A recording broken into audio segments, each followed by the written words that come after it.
guys, welcome to KGF NR Vlogs. So April 4th வந்துட்டு டில் April 9th நம்மளுடைய கேஜிஎஃப்ல இருக்கக்கூடிய ஒரு ட்ரெயின் வந்துட்டு it will be going to cancel for 6 days. அது வந்துட்டு பெங்களூர்லேருந்து பங்கார்பேட்டை வரைக்கும் வரும்.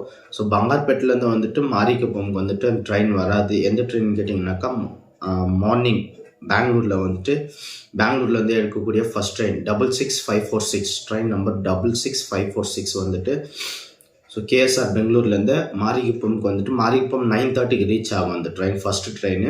ஸோ அந்த ட்ரெயின் வந்துட்டு பங்கார்பேட்டை இருக்க தான் இருக்கும். எப்போன்னு கேட்டிங்கனாக்கா ஏப்ரல் 4th இன்னிலேருந்து வந்துட்டு டில் ஏப்ரல் 9th 6 days வந்துட்டு இந்த ட்ரெயின் வந்துட்டு கேன்சல் ஆகும். ரீசன் வந்துட்டு கேஆர்புரம் டு ஒயிட்ஃபீல்டில் வந்துட்டு சம் ட்ராக் ஒர்க்கு அப்புறம் வந்துட்டு எலக்ட்ரிக்கல் ஒர்க் வந்துட்டு அவங்க பண்ணியிருக்கிறாங்க. ஸோ அதனால் வந்துட்டு 20 to 25 minutes வந்துட்டு ட்ரெயின் டிலே ஆகும்.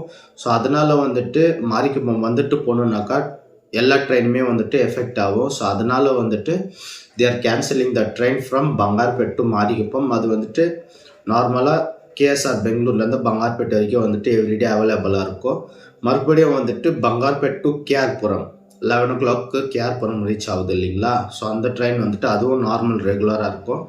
ஸோ மறுபடியும் கேஆர்புரம்லேருந்து வந்துட்டு மாரிக்குப்பம்க்கு வந்துட்டு அது ரெகுலராக இருக்கும் நார்மல்.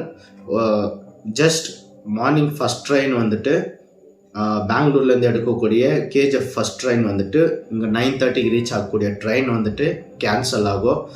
அது வந்துட்டு பங்கார்பேட்டை இருக்க தான் இருக்கும். ஸோ இந்த நியூஸை வந்துட்டு எல்லாருக்குமே ஷேர் பண்ணுங்கள். இது வந்துட்டு 6 days வந்துட்டு கேன்சல் ஆகும், April 4th to April 9th.